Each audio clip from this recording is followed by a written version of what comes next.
Hi students, today lesson Social and Political Life, 8th class Social Studies, సామాజిక రాజకీయ జీవితం. 7th lesson understanding marginalisation, వివక్షతను అర్థం చేసుకుందాం.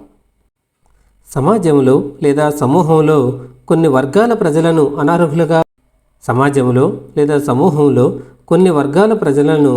అనర్హులుగా పరిగణించి వారికి తగిన ప్రాధాన్యత ఇవ్వకపోవడాన్నే వివక్ష అంటారు. సమాజంలో లేదా సమూహంలో కొన్ని వర్గాల ప్రజలను అనర్హులుగా పరిగణించి వారికి తగిన ప్రాధాన్యత ఇవ్వకపోవడాన్నే వివక్ష అంటారు. ఆదివాసీలు అనే పదానికి సరైన అర్థం మూలవాసులు లేదా ఒరిజినల్ ఇన్హాబిటెంట్స్ అని అర్థం. ఆదివాసీలు అనే పదానికి సరైన అర్థం మూలవాసులు లేదా ఒరిజినల్ ఇన్హాబిటెంట్స్. సాధారణంగా అటవీ ప్రాంతాలలోనూ లేదా వాటికి సమీపంలోనూ నివసిస్తూ అడవులతో అవినాభావ సంబంధాన్ని కలిగి ఉండే సమూహాలు మూలవాసులు.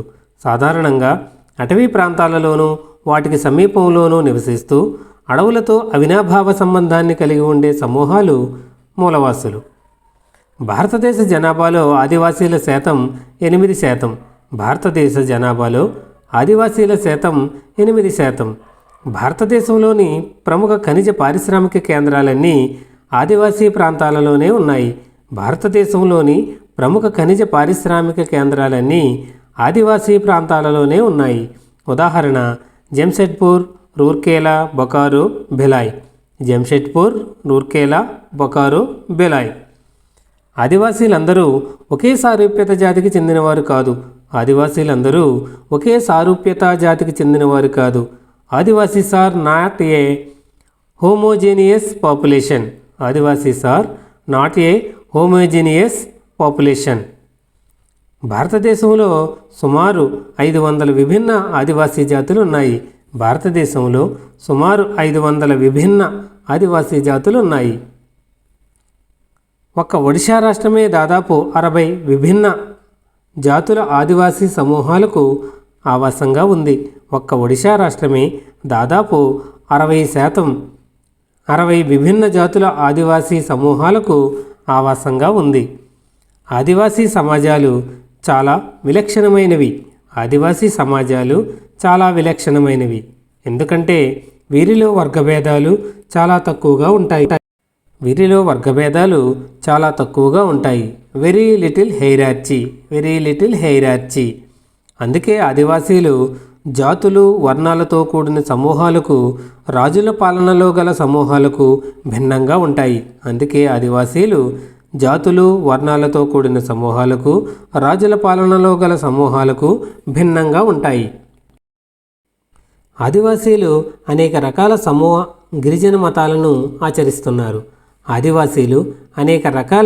మతాలను ఆచరిస్తున్నారు. అవి ఇస్లాం, హిందూ, క్రైస్తవ మతాలకు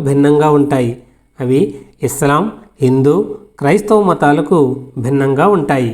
ఆదివాసీలు వీటిని ఆరాధిస్తారు. పితృదేవతారాధన, గ్రామ ప్రకృతి శక్తుల ఆరాధన, పర్వతారాధన, నదీ ఆరాధన, జంతువుల ఆరాధన. ఆదివాసీలు వీటిని ఆరాధిస్తారు. పితృదేవతారాధన, గ్రామ ప్రకృతి శక్తుల ఆరాధన, పర్వతారాధన, నదీ ఆరాధన, జంతువుల ఆరాధన. గ్రామదేవతలను కొన్ని నిర్దిష్టమైన పవిత్రంగా భావించే గ్రామ సరిహద్దులలో గల తోటల్లోనూ, పూర్వీకులను వారి ఇళ్లల్లోనూ పూజించడం పరిపాటి. గ్రామదేవతలను కొన్ని నిర్దిష్టమైన పవిత్రంగా భావించే గ్రామ సరిహద్దులలో గల తోటల్లోనూ, పూర్వీకులను వారి ఇళ్లల్లోనూ పూజించడం పరిపాటి. ఆదివాసీలు వేటిచే ప్రభావితమయ్యారు. శాక్తము లేదా శక్తి ఆరాధన, బౌద్ధం, వైష్ణవం, భక్తి, క్రైస్తవ మతాలచే ప్రభావితమయ్యారు. శాక్తము లేదా శక్తి ఆరాధన, బౌద్ధం, వైష్ణవం, భక్తి, క్రైస్తవ మతాలచే ప్రభావితమయ్యారు.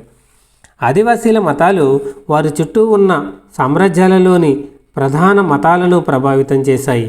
ఆదివాసీల మతాలు వారి చుట్టూ ఉన్న సామ్రాజ్యాలలోని ప్రధాన మతాలను ప్రభావితం చేశాయి. ఉదాహరణ ఒడిశాలోని జగన్నాథుని ఆరాధన, బెంగాల్, అసోములోని శక్తి తాంత్రిక సంప్రదాయాలు. ఉదాహరణ ఒడిశాలోని జగన్నాథుని ఆరాధన, బెంగాల్, అసోంలోని శక్తి తాంత్రిక సంప్రదాయాలు. 19వ శతాబ్దంలో గణనీయమైన సంఖ్యలో ఆదివాసీలు క్రైస్తవ మతంలోకి మారారు. 19వ శతాబ్దంలో గణనీయమైన సంఖ్యలో ఆదివాసీలు క్రైస్తవ మతంలోకి మారారు. ఆదివాసీలకు సొంత భాషలు ఉన్నాయి.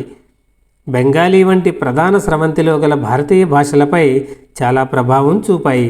ఆదివాసీలకు సొంత భాషలు ఉన్నాయి. బెంగాలీ వంటి ప్రధాన స్రవంతిలో గల భారతీయ భాషలపై చాలా ప్రభావం చూపాయి. సంతాలీ భాషను మాట్లాడే ప్రజలు ఎక్కువ సంఖ్యలో ఉన్నారు. సంతాలీ భాషను మాట్లాడే ప్రజలు ఎక్కువ సంఖ్యలో ఉన్నారు. భారతదేశంలో సామ్రాజ్యాలు, సుస్థిర నాగరికతలు అభివృద్ధి చెందడానికి కీలక పాత్ర పోషించేవి అడవులు. భారతదేశంలో సామ్రాజ్యాలు, సుస్థిర నాగరికతలు అభివృద్ధి చెందడానికి కీలక పాత్ర పోషించేవి అడవులు. అడవుల నుండి లభించేవి ఇనుము, రాగి వంటి లోహ ఖనిజాలు, బంగారం, వెండి, బొగ్గు, వజ్రాలు, ఔషధ మూలికలు, కలప. అడవుల నుండి లభించేవి ఇనుము, రాగి వంటి లోహ ఖనిజాలు, బంగారం, వెండి వంటి బొగ్గు, వజ్రాలు, ఔషధ మూలికలు, కలప. భారతదేశ టీ పరిశ్రమ అస్సాంలో నెలకొంది. భారతదేశ టీ పరిశ్రమ అస్సాంలో నెలకొంది. నేడు దాదాపు 70 లక్షల మంది ఆదివాసీలు ఉన్నారు. 1830లలో జార్ఖండ్ పరిసర ప్రాంతాలలోని ఆదివాసీలు తోట పనులకు వెళ్ళిన ప్రాంతాలు మారిషస్, కరేబియన్, ఆస్ట్రేలియా. 1830లలో జార్ఖండ్ పరిసర ప్రాంతాలలోని ఆదివాసీలు తోట పనులకు వెళ్ళిన ప్రాంతాలు మారిషస్, కరేబియన్, ఆస్ట్రేలియా. ఒడిశాలోని కలహండి జిల్లాలో ఉన్న నియంగిరి కొండ. ఒడిశాలోని కలహండి జిల్లాలో ఉన్న నియంగిరి కొండ. ఈ ప్రాంతంలో డోంగారియా కోన్స్ అనే ఆదివాసీ సమాజం నివసిస్తుంది. ఒడిశాలోని కలహండి జిల్లాలో నియంగిరి కొండ ప్రాంతంలో డోంగారియా కోన్స్ అనే ఆదివాసీ సమాజం నివసిస్తుంది. డోంగారియా కోన్స్ సమాజానికి గల పవిత్ర పర్వతం నియంగిరి పర్వతం. డోంగారియా కోన్స్ సమాజానికి గల పవిత్ర పర్వతం నియంగిరి పర్వతం. ఆంధ్రప్రదేశ్, తెలంగాణ, ఛత్తీస్గఢ్, ఒడిశా, జార్ఖండ్ల నుండి నిర్వాసితులైన వారిలో 79% మంది గిరిజనులే. ఆంధ్రప్రదేశ్, తెలంగాణ, ఛత్తీస్గఢ్, ఒడిశా, జార్ఖండ్ల నుండి నిర్వాసితులైన వారిలో 79% మంది గిరిజనులే. ఈశాన్య భారతదేశంలోని అధిక శాతం అటవీ భూములు సైనికీకరణకు గురయ్యాయి. ఈశాన్య భారతదేశంలోని అధిక శాతం అటవీ భూములు సైనికీకరణకు గురయ్యాయి.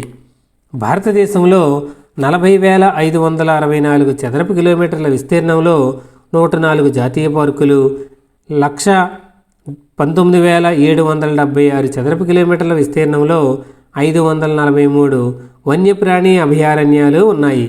భారతదేశంలో 40,564 చదరపు కిలోమీటర్ల విస్తీర్ణంలో 104 జాతీయ పార్కులు, 119,776 చదరపు కిలోమీటర్ల విస్తీర్ణంలో 543 వన్యప్రాణి అభయారణ్యాలు ఉన్నాయి. దారిద్ర్య రేఖకు దిగువన ఉన్న గిరిజన సమాజాలు గ్రామీణ ప్రాంతాల్లో 45%, పట్టణ ప్రాంతాల్లో 35%. దారిద్ర్య రేఖకు దిగువన ఉన్న గిరిజన సమాజాలు గ్రామీణ ప్రాంతాల్లో 45%, పట్టణ ప్రాంతాల్లో 35% ఉన్నాయి. 2011 జనాభా లెక్కల ప్రకారం భారతదేశ జనాభాలో ముస్లింల శాతం 14.2%. 2011 జనాభా లెక్కల ప్రకారం భారతదేశ జనాభాలో ముస్లింల శాతం 14.2%.